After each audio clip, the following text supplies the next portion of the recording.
നാം സക്രിയാവിന്റെ പുസ്തകമാണല്ലോ പഠിച്ചുകൊണ്ടിരുന്നത്. ഇന്നത്തെ പഠനത്തോടുകൂടി സക്രിയാവിന്റെ പുസ്തകം നാം പഠിച്ചു കഴിയുന്നതാണ്. ഇതെത്ര പ്രധാനപ്പെട്ട ഒരു പുസ്തകമാകുന്നു എന്ന് ഇതിനോടകം നിങ്ങൾക്ക് മനസ്സിലായല്ലോ.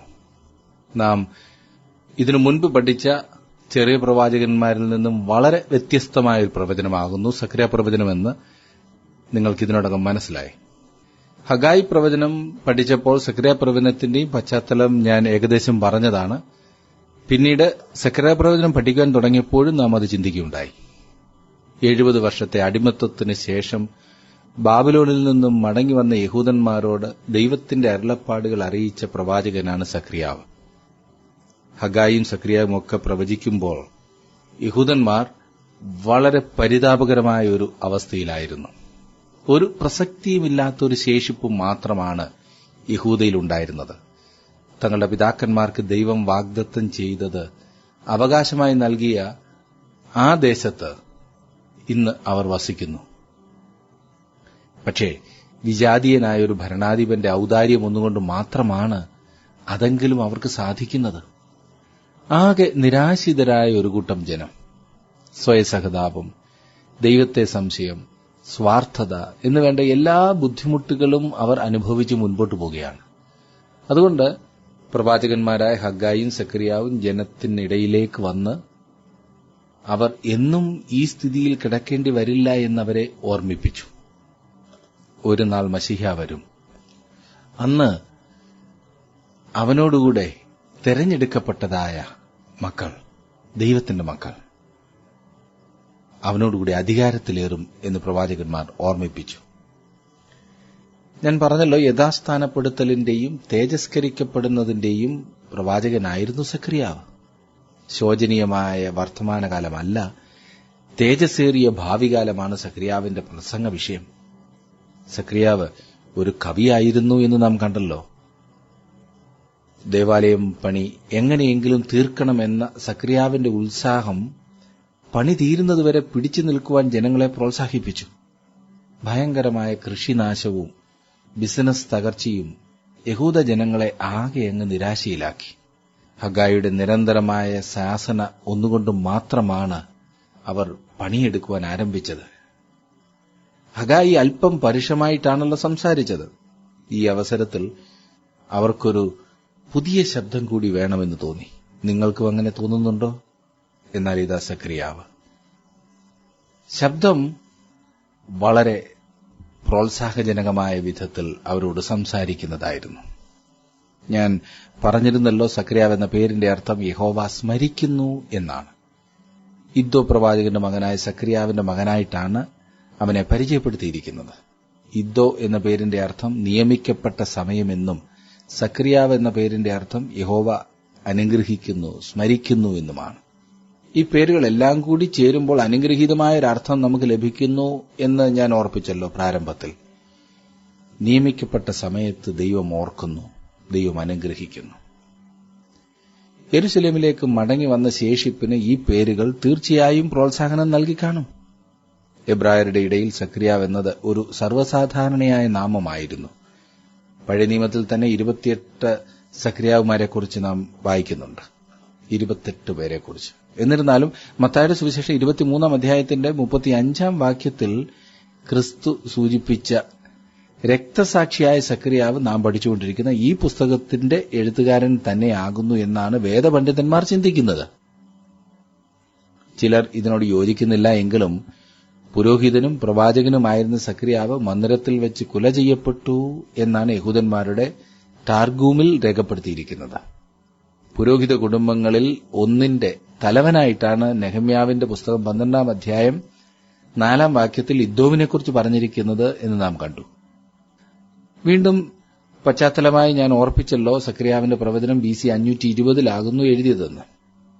ഒരു ദർശന ഗ്രന്ഥത്തിന്റെ സവിശേഷതകൾ ഈ പുസ്തകത്തിനുണ്ട്. മറ്റ് ദർശന ഗ്രന്ഥങ്ങളായ ദാനിയേൽ, യെഹസ്കിയേൽ, വെളിപ്പാട് എന്നിവയിലെ ദർശനങ്ങളുമായി വളരെ സാമ്യമുള്ളതായി സക്രിയാവിന്റെ ദർശനം നാം കണ്ടു. ദാനിയേലും യെഹസ്കിയേലും ഇസ്രായേലിൽ ജനിച്ചെങ്കിലും തങ്ങളുടെ പുസ്തകങ്ങൾ എഴുതുവാൻ അവർ തുടങ്ങുമ്പോൾ ഇസ്രായേലിന് വെളിയിലായിരുന്നു. സക്രിയാവ് ജനിച്ചത് ബാബിലോണിലായിരുന്നെങ്കിലും തന്റെ പുസ്തകം എഴുതിയത് യെരുശലേമിലേക്ക് തിരികെ വന്നതിന് ശേഷമാണ് എന്ന് നാം കണ്ടു. അന്ത്യകാല സംഭവങ്ങൾ അധികമായി രേഖപ്പെടുത്തിയിരിക്കുന്നവരിൽ ദാനിയേലും യെഹസ്കേലും അപ്പോസ്തലനായ യോഹന്നാനും തങ്ങൾ പുസ്തകം എഴുതുമ്പോൾ ഇസ്രായേലിന് വെളിയിലായിരുന്നു. പക്ഷേ തന്റെ ദർശനങ്ങളെ രേഖപ്പെടുത്തുമ്പോൾ സക്രിയാവ് യെരുശലേമിൽ തന്നെയായിരുന്നു. സകലവും നഷ്ടപ്പെട്ട് നിരാശയിലും തകർച്ചയിലും കഴിഞ്ഞിരുന്ന ജനത്തിനിടയിൽ സക്രിയാവ് സ്വർഗ്ഗത്തിൽ ചേർക്കപ്പെടുന്നതിന്റെ അനുഗ്രഹീത ദർശനം കണ്ടു. മറ്റേതൊരു ചെറിയ പ്രവാചകന്മാരെക്കാളും അധികം മശിഹായെക്കുറിച്ചുള്ള പ്രവചനങ്ങൾ അറിയിച്ചത് സക്രിയാവായിരുന്നു എന്ന് നാം കണ്ടു. അതുകൊണ്ട് തന്നെ ഈ പുസ്തകം വളരെ പ്രധാനപ്പെട്ടതും താൽപര്യജനകവുമായ ഒന്നാണ്. സക്രിയാവ് ഹഗ്ഗായിയുടെ സമകാലീനനായിരുന്നു എന്ന് ഇതിനോടകം നിങ്ങൾക്ക് ഓർമ്മയുണ്ടല്ലോ. പക്ഷേ ഹഗ്ഗായിയുടെ ദൂതിൽ നിന്നും വളരെ വളരെ വ്യത്യസ്തമായൊരു ദൂതാണ് സക്രിയാവിന്റേത്. ഒരേ ജനത്തോട് ഒരേ കാലയളവിൽ പ്രവചിച്ച അവർ രണ്ടുപേരും അന്യോന്യം അറിഞ്ഞിരിക്കുമെന്നതിൽ സംശയമില്ല. എന്നിട്ടും അവരുടെ പ്രവചനങ്ങൾ രണ്ട് ധ്രുവത്തിലാകുന്നു നിൽക്കുന്നത്. ഒരേ സമയത്ത് ഒരേ ജനങ്ങളോട് അറിയിച്ചെങ്കിലും അവരുടെ ദൂതുകൾ തമ്മിൽ യുഗങ്ങളുടെ വ്യത്യാസമുണ്ട്. ഹഗ്ഗായി ഒരു അളവുകോലും പിടിച്ചുകൊണ്ട് ആ ദേവാലയ അടിസ്ഥാനത്തിങ്കിൽ ഇങ്ങനെ നിൽക്കുന്നെങ്കിൽ സക്രിയാവ് ഇങ്ങനെ വായുവിൽ പറന്നു നടക്കുന്നത് പോലെയാകുന്നു നമുക്ക് കാണുവാൻ കഴിയുന്നത്. ആർക്കെങ്കിലും ഒരാൾക്ക് ഒറ്റ രാത്രിയിൽ 10 ദർശനങ്ങൾ ഉണ്ടായാലത്തെ സ്ഥിതി ഒന്ന് ചിന്തിച്ചേ. നാട്ടിലെങ്ങും ആളിനിരിക്കാൻ പോലും സമയം കിട്ടില്ല. ആള് എത്ര പ്രസിദ്ധനാകുമെന്നറിയാമോ? എന്നാൽ സക്രിയാവ് അപ്രകാരത്തിലുള്ളവൻ ആകുന്നു. അവനൊരിക്കലും തന്റെ ഏതെങ്കിലും കാര്യം പറഞ്ഞ് പുകഴുവാനായിട്ടല്ല, പിന്നെയോ ദൈവം നൽകിയ ദർശനങ്ങളെ അറിയിക്കുവാനാണ് പ്രത്യേകം ശ്രദ്ധിച്ചത്. തികച്ചും ഒരു ദർശകനത്രേ. അതേസമയം ഹഗ്ഗായി പ്രായോഗികത്വം നിറഞ്ഞു നിന്നൊരു പ്രവാചകനാണ്. എന്നിട്ട് ഇവർ രണ്ടുപേരും ദൈവത്തിനു വേണ്ടിയാണ് സംസാരിച്ചുകൊണ്ടിരുന്നത്. അതും ഒരേ കൂട്ടം ജനങ്ങളോട് ഒരേ സമയത്ത് ഒരേ പ്രശ്നം. അവർ രണ്ടുപേരും ഇന്നും നമ്മോട് സംസാരിക്കുന്നുണ്ടെങ്കിൽ തന്നെ തന്റേതായ വിധത്തിലാണ് അവതരിപ്പിക്കുന്നത്. അങ്ങനെ ചെയ്യുന്നതിൽ ഒരു പ്രത്യേകതയുമുണ്ടില്ലേ. 14 അധ്യായങ്ങൾ അടങ്ങിയ സക്രിയ പ്രവചനത്തിന്റെ ഒരു സംക്ഷേപം ഞാൻ വീണ്ടും പറയട്ടെ. ഞാൻ പ്രാരംഭത്തിൽ അത് ഓർപ്പിച്ചതായിരുന്നു. കാരണം നാം ഇന്നത്തെ പഠനത്തോടുകൂടി ഈ പുസ്തക പഠനം അവസാനിപ്പിക്കുകയാണല്ലോ. ആദ്യത്തെ 6 അധ്യായങ്ങളിൽ അന്ത്യകാലത്തെക്കുറിച്ചുള്ള ദർശനങ്ങളാണ് നാം കണ്ടത്. അവ മശിഹായെക്കുറിച്ചുള്ളതും സഹസ്രാബ്ദ വാഴ്ചയെക്കുറിച്ചുള്ളതും അത്രേ. അപ്രകാരത്തിലുള്ള 10 ദർശനങ്ങളുണ്ട്. അവയെല്ലാം ഒറ്റ രാത്രിയിൽ പ്രവാചകന് നൽകിയതാണ് എന്ന് നാം കണ്ടല്ലോ. ഞാൻ പറയട്ടെ, അതേതായാലും ഒരു നല്ല രാത്രിയിലെ പ്രവർത്തനമായിരിക്കുന്നില്ലേ? അങ്ങനെ വല്ലവരും ഇന്നുണ്ടായിരുന്നെങ്കിൽ എന്ത് ഭയങ്കര പരസ്യമായിരുന്നേനുമില്ലേ? ടെലിവിഷനിലും റേഡിയോയിലും ഉള്ള വർത്തമാന പത്രങ്ങളിലും പിന്നെ വഴിനീളെ പോസ്റ്ററുകളും എന്ന് വേണ്ട ഭയങ്കര പരസ്യമായിരുന്നേനെ. എന്നാൽ സക്രിയാവിനെക്കുറിച്ച് നാം വായിക്കുമ്പോൾ അവൻ അങ്ങനെയൊന്നുമല്ലായിരുന്നു. 7-8 അധ്യായങ്ങളിൽ ചരിത്രപരമായ ഒരു ഇടവേളയാകുന്നു നാം കാണുന്നത്. ഈ പറഞ്ഞതിൽ സക്രിയാവ് യെശയ്യാ പ്രവാചകനോട് സമമായിട്ടാണ് സംസാരിക്കുന്നത്. അവിടെ പറഞ്ഞിരിക്കുന്നത് ഹഗ്ഗായിയും പറഞ്ഞിട്ടുള്ള കാര്യമാണ്. മതപരമായ ആചാരത്തെക്കുറിച്ചുള്ള ഒരു ചോദ്യം ചോദിക്കുന്നു. ആ ആചാരം ഉപവസിക്കുക എന്നതായിരുന്നു. ഉപവസിക്കുക എന്നാൽ എന്ത്, എങ്ങനെ, എപ്പോൾ എന്നൊക്കെയാണ് ചോദിച്ചിരിക്കുന്നത്. ഈ പുസ്തകത്തിന്റെ അവസാന ഭാഗം, അതെ 3-ാമത്തെ ഭാഗം 9 മുതൽ 14 വരെയുള്ള അധ്യായങ്ങളാണ് എന്ന് നാം കണ്ടല്ലോ. അതിൽ പ്രവാചകന്റെ ഭാരമാകുന്നു നാം കാണുന്നത്. ഭാരം എന്നതുകൊണ്ട് നാം അർത്ഥമാക്കുന്നത് ന്യായവിധിയെ സംബന്ധിച്ചുള്ള പ്രവചനങ്ങൾ എന്നാണ്. ഈ ഭാരം 2 വിധത്തിലാണ് അവതരിപ്പിച്ചിരിക്കുന്നത്. ഒന്നാമതായി 9 മുതൽ 11 വരെയുള്ള അധ്യായങ്ങളിൽ ക്രിസ്തുവിന്റെ ആദ്യത്തെ വരവിനെ സംബന്ധിച്ചുള്ള പ്രവചന ഭാഗം. രണ്ടാമതായി 12 മുതൽ 14 വരെയുള്ള അധ്യായങ്ങളിൽ ക്രിസ്തുവിന്റെ 2ാമത്തെ വരവിനെ സംബന്ധിച്ചുള്ള പ്രവചനങ്ങൾ. സക്രിയ പ്രവചനത്തിലെ ഏറ്റവും ശ്രദ്ധേയമായ ഒരു വസ്തുത എന്തെന്നാൽ വളരെ വ്യക്തമായ ഒരു കാര്യപരിപാടി നമുക്ക് ഈ പുസ്തകത്തിൽ നൽകിയിട്ടുണ്ട്. ഈ പുസ്തകത്തിലെ 3 പ്രധാന ഭാഗങ്ങളിലും ഈ പറഞ്ഞത് സത്യമത്രേ. ആദ്യം നമുക്ക് 10 ദർശനങ്ങൾ അടങ്ങിയ ഭാഗം, പിന്നീട് പ്രവാചകന്റെ ശുശ്രൂഷയിലെ ഒരു ഇടവേള, ഒടുവിലായി നാം ഇപ്പോൾ പഠിച്ചുകൊണ്ടിരിക്കുന്ന പ്രവാചക ഭാരം. ഇസ്രായേൽ ജനം അപ്പോൾ അവർ ആയിരുന്ന പ്രത്യേക സാഹചര്യത്തിൽ ആരംഭിച്ച് ആ ജനം ദേശവ്യാപകമായി ദൈവത്തിങ്കിലേക്ക് തിരിയുന്നതും ദൈവത്തിന്റെ ആത്മാവിനെ അവരുടെ മേൽ പകരുന്നതുമായ സംഭവങ്ങളിലേക്ക് നാം എത്തിച്ചേരുന്നു. ഇവയെല്ലാം മശിഹായുടെ മടങ്ങിവരവിന്റെ തയ്യാറെടുപ്പുകളാണ്. കാരണം ആ സമയത്ത് ആ ജനം മഹോപദ്രവ കാലത്ത് പ്രവേശിച്ചു കഴിയും. ഈ പുസ്തകത്തിന്റെ ഒടുവിലത്തെ അധ്യായം, അതെ, നാം ഇപ്പോൾ പഠിച്ചുകൊണ്ടിരിക്കുന്ന 14-ാം അധ്യായം, ഇതുവരെ പറഞ്ഞു വന്നതിന്റെ എല്ലാം മൂർധന്യത്തിൽ എത്തി നിൽക്കുകയാണ്. പക്ഷേ ഇതും സക്കറിയാവ് ഇതുവരെ നമ്മെ കാണിച്ച കാര്യപരിപാടി തന്നെയാണ് തുടരുന്നത്. രണ്ടാമത്തെ വരവിങ്കൽ ക്രിസ്തു സ്ഥാപിക്കുന്ന രാജ്യം വരേക്കുമത്രേ ഈ ഭാഗം നയിക്കുന്നത്. ഈ പുസ്തകത്തിലെ പ്രധാന ഭാഗങ്ങളിൽ ഓരോന്നിലും പ്രവാചകൻ ജനങ്ങളെ പ്രോത്സാഹിപ്പിച്ച് ഭാവിയിലേക്ക് നോക്കുകയും പ്രവാചക കാര്യപരിപാടി ക്രമീകരിക്കുകയും അത്രേ ചെയ്യുന്നത്. 14-ാം അധ്യായം പഠിക്കുവാൻ ആരംഭിക്കുന്നതിന് മുൻപ് നാം പല കാര്യങ്ങൾ ഈ അധ്യായത്തെക്കുറിച്ച് ചിന്തിച്ചല്ലോ കഴിഞ്ഞ ക്ലാസ്സിൽ. ഒന്നാമതായി, ഈ അധ്യായം മുഴുവനായി പ്രവചനമാകുന്നു. അടുത്തതായി, ഇതിൽ പറഞ്ഞിരിക്കുന്ന പ്രവചനങ്ങളിൽ ഒന്നും ഈ കാലങ്ങളിൽ എങ്ങും നിവൃത്തിയായിട്ടില്ല. വേറെ വിധത്തിൽ പറഞ്ഞാൽ കാലത്തിന്റെ അന്ത്യത്തെക്കുറിച്ചാണ് ഇവിടെ സംസാരിക്കുന്നത്. അതെ, ക്രിസ്തുവിന്റെ രാജ്യത്തിലേക്ക് പ്രവേശിക്കുന്ന ആ സമയം. പല വ്യാഖ്യാതാക്കളും, അതെ, അമിത കൃത്രിപ്പുകാരും പഠിപ്പിക്കുന്നത് ഈ അധ്യായത്തിൽ പറഞ്ഞിരിക്കുന്നത് യഥാർത്ഥത്തിൽ ഒരു പ്രവചനമൊന്നുമല്ല, അക്ഷരാർത്ഥത്തിൽ ഒന്നും ഇതെടുക്കേണ്ടതില്ല, പിന്നെയോ ഈ കാലങ്ങളിലെ സംഭവത്തോടും ഇത് യോജിക്കുമത്രേ. മനുഷ്യരെ തെറ്റിക്കുവാൻ ഏതെല്ലാം വിധത്തിലുള്ള പഠിപ്പീരുകളാണ് ഇപ്പോൾ പ്രചരിക്കുന്നതെന്നറിയാമോ? അക്ഷരാർത്ഥത്തിലുള്ള ഒരു പഠിപ്പീര് മാത്രമേ 14-ാം അധ്യായത്തിന് സംതൃപ്തമായൊരു വ്യാഖ്യാനം നൽകൂ. ശരിയായ അർത്ഥം നൽകുന്നത് അത് മാത്രമാകുന്നു. ഏത് വ്യാഖ്യാനമായാലും പശ്ചാത്തലവുമായി യോജിക്കണം. പ്രവചനം വ്യാഖ്യാനിക്കുകയാണെങ്കിലും ദൈവവചനത്തിലെ ഏത് ഭാഗം വ്യാഖ്യാനിക്കുകയാണെങ്കിലും മുൻപിലും പിൻപിലുമുള്ള പശ്ചാത്തലം മറന്നൊന്നും ചെയ്യുവാൻ സാധ്യമല്ല. ഏതെങ്കിലും ഭാഗത്തെക്കുറിച്ച് എനിക്ക് തോന്നുന്നത് അതിന്റെ അർത്ഥമാകുന്നു എന്ന് പറഞ്ഞാൽ അത് ശരിയാകില്ല. ദൈവവചനത്തിന്റെ മൊത്തത്തിലുള്ള നിലപാടും പോക്കും മനസ്സിൽ വെച്ചുകൊണ്ട് വേണം നാം ഏതെങ്കിലും ഭാഗം വ്യാഖ്യാനിക്കേണ്ടത്. പെട്ടെന്നൊരു ഭാഗത്തേക്ക് ചാടി വീണ് നിങ്ങൾക്ക് തോന്നുന്ന ഒരു വ്യാഖ്യാനം ഒരടിസ്ഥാനവുമില്ലാതെ പറഞ്ഞു പിടിപ്പിക്കാമെന്ന് കരുതേണ്ടതില്ല. അങ്ങനെ പറയുന്നത് തെറ്റാണ്. അതിന് പ്രത്യേകം ശിക്ഷ വാങ്ങിക്കിട്ടുകയും ചെയ്യും. ഞാൻ വിശ്വസിക്കുന്നത് ഇത് ദൈവവചനത്തിലെ വളരെ വളരെ പ്രധാനപ്പെട്ട ഭാഗമാകുന്നു എന്നത്രേ. അങ്ങനെ ചിന്തിക്കുവാനുള്ള പ്രധാന കാരണം വചനം അക്ഷരാർത്ഥത്തിൽ വ്യാഖ്യാനിക്കുന്നതും പ്രായോഗികമായി ഒരർത്ഥവും ഇല്ലാത്ത വിധം ആത്മീയവൽക്കരിക്കുകയോ നിഗൂഢവൽക്കരിക്കുകയോ ചെയ്യുന്നതിന്റെ വ്യത്യാസം എടുത്തു കാണിക്കുന്ന ഒരു ഭാഗം അത്രേ ഇത്. അങ്ങനെയുള്ള വ്യാഖ്യാനങ്ങൾ ഈ ഭാഗത്തെ ഏതോ അന്യോപദേശ വ്യാഖ്യാനമായോ ഒരു കെട്ടുകഥയായോ ഒരർത്ഥവുമില്ലാത്ത മറ്റെന്തായോ ചിന്തിപ്പിക്കാവുന്നതാണ്. അങ്ങനെയുള്ള സംരംഭങ്ങൾ ഈ ഭാഗത്തെ വിശദീകരിച്ച് നശിപ്പിക്കുവാനുള്ള ചിന്തയോടെ അത്രേ, അല്ലാതെ നല്ല ഉദ്ദേശത്തോടെയല്ല. ദൈവവചനത്തെ ഓരോരുത്തരുടെ സൗകര്യമനുസരിച്ച് തോന്നിയതുപോലെ വ്യാഖ്യാനിക്കുന്നത് വളരെയധികം ഖേദകരമാകുന്നു. അറിയാതെയും അറിഞ്ഞും അങ്ങനെ ചെയ്യുന്നത് ദൈവസന്നിധിയിൽ കുറ്റകരമത്രേ. 14-ാം അധ്യായത്തിൽ പറഞ്ഞിരിക്കുന്നത് ആലങ്കാരികമായിട്ടല്ല എന്ന് ഞാൻ വീണ്ടും പറയട്ടെ. ഈ പറഞ്ഞിരിക്കുന്നത് പുതിയ നിയമ സമയത്തെ കാര്യമല്ല. ഈ അധ്യായത്തിൽ പറഞ്ഞിരിക്കുന്ന ശേഷിപ്പ് യഹൂദന്മാരുടെ ശേഷിപ്പത്രേ. ഈ പുസ്തകത്തിൽ ഇതുവരെ നാം പഠിച്ച ഭാഗത്തു നിന്നും അത് വ്യക്തമാകുന്നതാനും. ഈ അധ്യായം തികച്ചും യുഗാന്ത വിജ്ഞാനീയം ആകുന്നു. ഇത് നാം ഗ്രഹിക്കണം, ഇത് നാം അംഗീകരിക്കണം. 13 മുതലുള്ള വാക്യങ്ങളാണ് നാം ഇന്ന് ചിന്തിക്കുവാൻ പോകുന്നത്. 13-ാമത്തെ വാക്യം വായിക്കട്ടെ. 14-ാം അധ്യായത്തിന്റെ 13-ാം വാക്യം.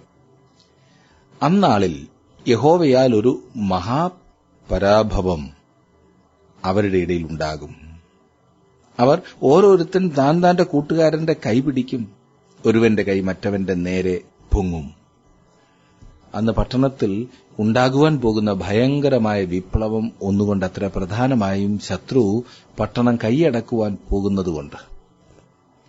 14ഉം 15ഉം വാക്യങ്ങളിൽ നാം വായിക്കുന്നു, യഹൂദയും യെരുശലേമിൽ വെച്ച് യുദ്ധം ചെയ്യും. ചുറ്റുമുള്ള സകല ജാതികളുടെയും ധനമായ പൊന്നും വെള്ളിയും വസ്ത്രവും അനവധിയായി ശേഖരിക്കപ്പെടും. അങ്ങനെ ഈ പാളയങ്ങളിലുള്ള കുതിര, കോവർകഴുത, ഒട്ടകം, കഴുത എന്നീ സകല മൃഗങ്ങൾക്കും ഈ ബാധ പോലെയുള്ള ഒരു ബാധ ഉണ്ടാകും. ലോകത്തിലെ വാണിജ്യ കേന്ദ്രം യെരുശലേമാകും. അന്ന് അവർ മോശയുടെ സമയത്ത് മിസ്രൈമിൽ നിന്നും വെളിയിൽ വന്നപ്പോൾ കൊണ്ടുവന്ന വലിയ സ്വത്തുപോലെ അവർ ഇസ്രായേൽ ദേശത്തേക്ക് മടങ്ങി വരുമ്പോൾ വലിയ ധനം കൊണ്ടുവരും എന്ന് പ്രവചനത്തിൽ വേറെ പറഞ്ഞിട്ടുണ്ട്. അതായത് ദൈവം അവരെ മടക്കിക്കൊണ്ടുവരുമ്പോൾ ഇനിയും നാം ക്രിസ്തുവിന്റെ രാജ്യത്വത്തിന്റെ വിശദീകരണത്തിലേക്ക് വരികയാണ്. ക്രിസ്തു തന്റെ രാജ്യം സ്ഥാപിക്കുവാനായി ഭൂമിയിലേക്ക് വരുമ്പോൾ സകല അനീതിയും എതിർപ്പുകളും അവൻ ഇല്ലാതാക്കുമെന്ന് 16 വാക്യത്തിൽ നാം കാണുന്നു. എന്നാൽ യെരൂശലേമിന് നേരെ വന്ന സകല ജാതികളിലും ശേഷിച്ചിരിക്കുന്ന ഏവനും സൈന്യങ്ങളുടെ യഹോവയായ രാജാവിനെ നമസ്കരിപ്പാനും കൂടാരപ്പെരുന്നാൾ ആചരിപ്പാനും ആണ്ടുതോറും വരും. ഇസ്രായേലിൽ രക്ഷിക്കപ്പെട്ട ഒരു ശേഷിപ്പുണ്ടായിരിക്കുമെന്ന് മാത്രമല്ല, സകല ജാതികളിൽ നിന്നും ഒരു ശേഷിപ്പും ഉണ്ടായിരിക്കും എന്നത്ര ഈ വാക്യത്തിന്റെ അർത്ഥം. അവരായിരിക്കും ക്രിസ്തുവിന്റെ രാജ്യത്തിൽ പ്രവേശിക്കുന്നത്. എന്നാൽ യെരൂശലേമിന് നേരെ വന്ന സകല ജാതികളിലും ശേഷിച്ചിരിക്കുന്ന ഏവനും സൈന്യങ്ങളുടെ യഹോവയായ രാജാവിനെ നമസ്കരിപ്പാൻ ആണ്ടുതോറും വരുമെന്ന്. അവർ യെരൂശലേമിനെ അഭിമുഖീകരിക്കുവാൻ പോകുന്നു. ഈ കാലങ്ങളിൽ വളരെ വലിയ വ്യതിയാനങ്ങൾ സംഭവിച്ചുകൊണ്ടിരിക്കുകയാണ്. സഹസ്രാബ്ദകാലത്ത് ദൈവത്തെ സാക്ഷിക്കുന്ന വിധവും വ്യത്യസ്തമായിരിക്കും.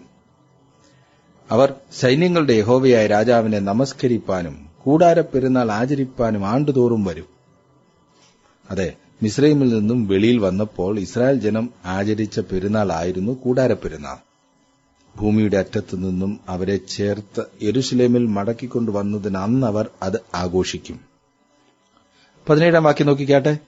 ഭൂമിയിലെ സകല വംശങ്ങളിലും ആരെങ്കിലും സൈന്യങ്ങളുടെ യഹോവയായ രാജാവിനെ നമസ്കരിപ്പാൻ യെരൂശലേമിലേക്ക് വരാത്ത പക്ഷം അവർക്ക് മഴയുണ്ടാകുകയില്ല. ചിലർ പറയും, ഞാൻ ചിന്തിച്ചല്ലോ, ഇതാകുന്നു സഹസ്രാബ്ദ വാഴ്ച എന്ന്. അങ്ങനെ തന്നെയാകുന്നു. പക്ഷേ ദൈവത്തിങ്കിലേക്ക് തിരിഞ്ഞ വലിയ സമൂഹത്തിന് അതൊരു പരീക്ഷണത്തിന്റെ അവസരം കൂടിയാകുന്നു. അതുകൊണ്ട് ഈ പരീക്ഷണ ഘട്ടം കൂടി സഹസ്രാബ്ദത്തിൽ ഉണ്ടെന്നുള്ള കാര്യം നാം മറന്നുപോകരുത്. 18 19 വാക്യങ്ങളിൽ നാം കാണുന്നത്, മിസ്രയീം വംശം വരാത്ത പക്ഷം അവർക്കും ഉണ്ടാകുകയില്ല. കൂടാരപ്പെരുന്നാൾ ആചരിക്കേണ്ടതിന് വരാതിരിക്കുന്ന ജാതികളെ യഹോവ ശിക്ഷിപ്പാനുള്ള ശിക്ഷ തന്നെ അവർക്കുണ്ടാകും. കൂടാരപ്പെരുന്നാൾ ആചരിക്കേണ്ടതിന് വരാതിരിക്കുന്ന മിസ്രയീമിനുള്ള പാപശിക്ഷയും സകല ജാതികൾക്കുമുള്ള പാപശിക്ഷയും ഇതുതന്നെ.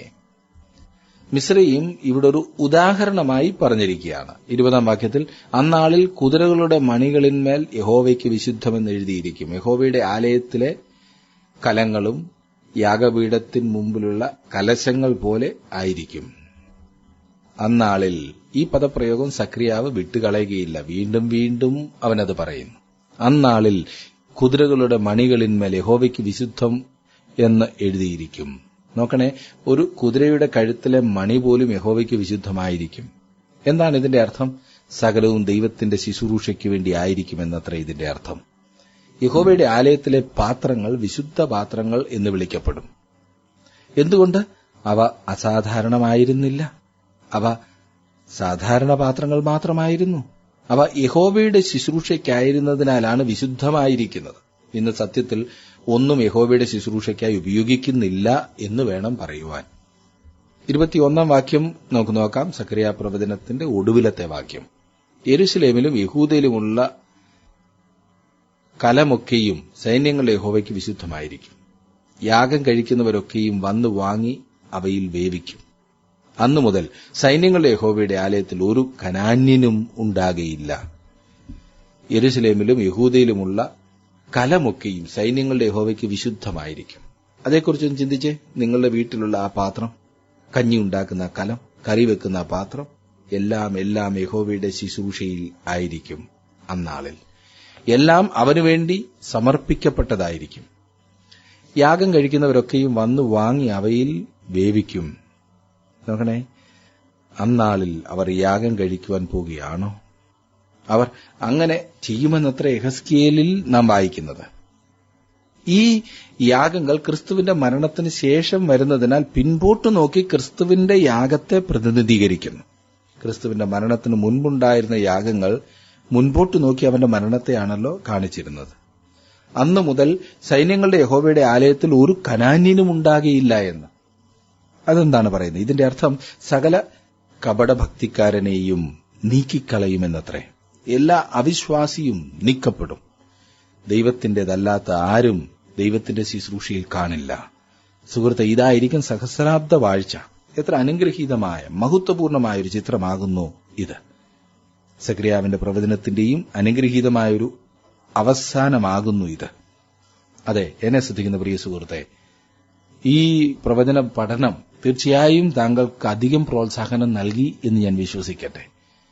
വളരെ നിരാശയിൽ കഴിഞ്ഞ, സ്വയസഹതാപത്തിൽ കഴിഞ്ഞ, എന്ത് ചെയ്യണമെന്നറിയാതെ ആകെ ചഞ്ചലിച്ചിരുന്നതായ ഒരു കൂട്ടം ജനങ്ങളെ വരുവാൻ പോകുന്നതായ വലിയ അനുഗ്രഹം ചൂണ്ടിക്കാട്ടി. അതെ, കർത്താവായ യേശുക്രിസ്തു ഈ ഭൂമിയിൽ ഭരിക്കുവാൻ വരുന്നതിന്റെ ആ വലിയ അവസ്ഥയെ ചൂണ്ടിക്കാട്ടി പ്രവാചകൻ പ്രോത്സാഹിപ്പിച്ചു. അത് അവർ ജീവിച്ചിരുന്ന കാലയളവിൽ അധികം പ്രവർത്തിക്കുന്നതിന് അവരെ ഒരുക്കുകയും പ്രോത്സാഹിപ്പിക്കുകയും ചെയ്തു. ഇന്നും നാം ആയിരിക്കുന്ന സാഹചര്യത്തിൽ ദൈവം ഇതേ കാര്യമാണ് ചെയ്യുന്നത്. നമുക്ക് ലഭിച്ചിരിക്കുന്ന ചുരുങ്ങിയ ആയുസ്സിൽ ഏറ്റവും അധികം പ്രോത്സാഹനത്തോടെ, ഉത്സാഹത്തോടെ പ്രവർത്തിക്കുവാൻ നമ്മെ സഹായിക്കുന്നത് ക്രിസ്തു ഈ ഭൂമിയിലേക്ക് വന്ന് തന്റെ രാജ്യം സ്ഥാപിക്കുന്നതിനെ ഓർക്കുമ്പോഴാണ്. എന്നെ ശ്രദ്ധിക്കുന്ന പ്രിയ സഹോദര, സഹോദരി, താങ്കൾ നിരാശപ്പെട്ടിരിക്കുന്ന ഒരു വ്യക്തിയാണോ? നിരാശപ്പെടേണ്ട. താങ്കൾ ഒരു ദൈവപൈതലാകുന്നുവെങ്കിൽ താങ്കളെ യഥാർത്ഥമായ ഫലപ്രദമായ വിധത്തിൽ ഉപയോഗിപ്പാൻ ദൈവം ആഗ്രഹിക്കുന്നു.